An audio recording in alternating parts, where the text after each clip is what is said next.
पश्चिम उत्तर प्रदेश का सियासी गढ़ कहे जाने वाली बागपत की लोकसभा सीट पर सभी की नजर टिकी रहती है और अब इस लोकसभा सीट पर हमेशा से चौधरी परिवार यहां से चुनाव लड़ता है, लेकिन अब चौधरी परिवार ने यहां से जो है अपना नया प्रत्याशी घोषित किया है। भाजपा गठबंधन के बाद जो है राजकुमार सागवान जी को जो है भाजपा के साथ गठबंधन के बाद यहाँ से जो प्रत्याशी घोषित किया है राजकुमार सागवान जी हमारे साथ में मौजूद हैं। उनसे जानेंगे कि किन मुद्दों पर वो चुनाव लड़ने वाले हैं। नया पहली बार चुनाव लड़ने किसान, मजदूर, गरीब, नौजवान, व्यापारी सभी के हितों के लिए काम करेंगे और जनता की सेवा करने का मन है। अब तक बिना किसी संवैधानिक दायित्व के सेवा की है और अब ये हमारी पार्टी के मुखिया माननीय चौधरी जयंत जी ने जो मुझ पर भरोसा जताया है, जो फैसला उन्होंने लिया, फैसला तो बहुत बड़ा है। मैं तो सोच भी नहीं सकता था कि साधारण कार्यकर्ता को इतनी बड़ी जिम्मेदारी सौंपी जा सकती है। जो जिम्मेदारी उन्होंने मुझ पर सौंपी है, ये तो बहुत बड़ा संदेश दिया है। आम कार्यकर्ता का टिकट है, मेरा टिकट नहीं है।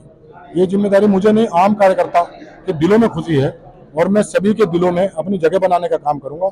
सेवक बनकर मैं काम करने की मेरी तमन्ना है, उस तमन्ना को मैं पूरा करूंगा। हमेशा से बागपत लोकसभा सीट पर जो है चौधरी साहब के परिवार से यहाँ से लोग चुनाव लड़ता है, लेकिन इस बार उन्होंने अन्य आम किसान को कहा। मैं तो सेवक हूँ उस पार्टी का और जो फैसला उन्होंने लिया है उसके बारे में मैं क्या कह सकता हूँ।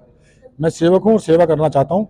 जो उन्होंने भरोसा जताया है मैं उस पर खरा भी उतरूंगा। उनकी उम्मीदों को कभी उनके यहाँ निराशा मैं नहीं होने दूंगा और सभी साथियों का, सभी कार्यकर्ताओं का, जो हमारी लोकसभा क्षेत्र और लोकसभा क्षेत्र से बाहर भी जहाँ जहाँ भी हमारी पार्टी के कार्यकर्ता हैं, मैं सभी के सुख और दुख, उनकी हर तकलीफों में उनके साथ खड़ा रहूँगा। सेवक बनकर मुझे काम करने की मेरी इच्छा है और चौधरी साहब ने जो फैसला लिया है मैं उसका सम्मान भी करता हूँ। बागपत लोकसभा में हमेशा जो है जाट और मुस्लिम समीकरण का वो रहा है चौधरी साहब के टाइम से ही, लेकिन इस अब आरएलडी का जो है भाजपा के साथ गठबंधन हो जाए तो ये भी एक चुनौती है कि क्या मुस्लिम वोट का आप अपनी तरफ किस तरीके से। तो हमारे भाई हैं, हम उनके सदैव बीच में रहते हैं। उनके हमारे भाई हो तो हमारे साथ ही रहेंगे, उन पर कोई फर्क इस चीज़ का नहीं पड़ने वाला। चर्चाएं रहती है कि मुस्लिम भाजपा को सपोर्ट नहीं करता, लेकिन अब आप भाजपा के साथ चले गए थे। नहीं, तो हमारे भाई, हम तो उनके बीच रहते हैं, उनके बीच रहते हैं, भाईचारे के लिए काम करते हैं। चौधरी अजीत सिंह जी ने तो चुनाव लड़ा भाईचारे के लिए, संदेश देने के लिए। मुजफ्फरनगर जैसे लोकसभा क्षेत्र से नहीं, जो जिसको जहाँ थोड़ी खामियां थी वहाँ सबको साथ जोड़ने के लिए चुनाव में लड़ा है। तो हम तो उनके बीच रहते हैं, उनके लिए काम करते हैं और उनका दिल हमने जीता हुआ है। वो हम पे भरोसा करते हैं, हमारे साथ हैं, साथ ही रहेंगे, साथ ही खड़े रहेंगे। किसानों की बागपत की सबसे बड़ी समस्या जो है गन्ने की है। किसानों की समस्या का भी समाधान भी नहीं हुआ, लेकिन अब किसान भी नाराज हैं। हरियाणा की तरफ आंदोलन भी चल रहा है, तो क्या ऐसे में किसानों को कैसे मनाने का कि किसान, क्योंकि आपकी पार्टी जो है किसानों की पार्टी मानी जाती है। किसानों के लिए सदैव काम किया है, चाहे आप हमारी पार्टी श्रद्धेय चौधरी चरण सिंह जी, आप वहाँ से लगा कर रात तक किसान, मजदूर, गाँव, उसी की तरक्की के लिए हमारी पार्टी काम करते हैं।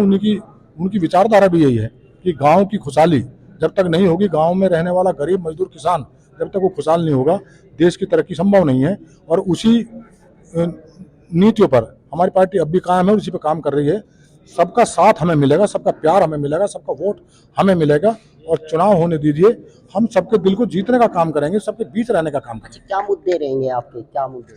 इस समय पर समय बताएगा, आने दो, मुद्दों पर बात करेंगे जब चलेगा। अच्छा, किससे मुकाबला मानकर चल रहे हैं? मुकाबला किससे होगा? मुकाबले सबका प्यार हमारे साथ है, हमारी पार्टी के साथ है और मेरे साथ है। तो मुझे लगता है कि सभी का प्यार मुझे मिलेगा। नहीं, चुनाव किससे होगा आपका? चुनाव किससे? सभी का प्यार मुझे मिलेगा, सभी जनता का, पूरे लोकसभा क्षेत्र की जनता का, चाहे किसी जाति धर्म के लोग हों, सबका प्यार मुझे मिलेगा, सबका वोट मुझे मिलेगा। बिल्कुल, जैसे हमारे साथ में राजकुमार सागवान जी जिन्हें जो है एनडीए गठबंधन ने अपना यहाँ से प्रत्याशी घोषित किया है। फिलहाल इनके जो मुद्दे हैं, इन्होंने कहा है कि जो ये जनता का चुनाव होगा और जीत भी किसानों की होगी। हैदर मलिक, न्यूज़ 18 बागपत।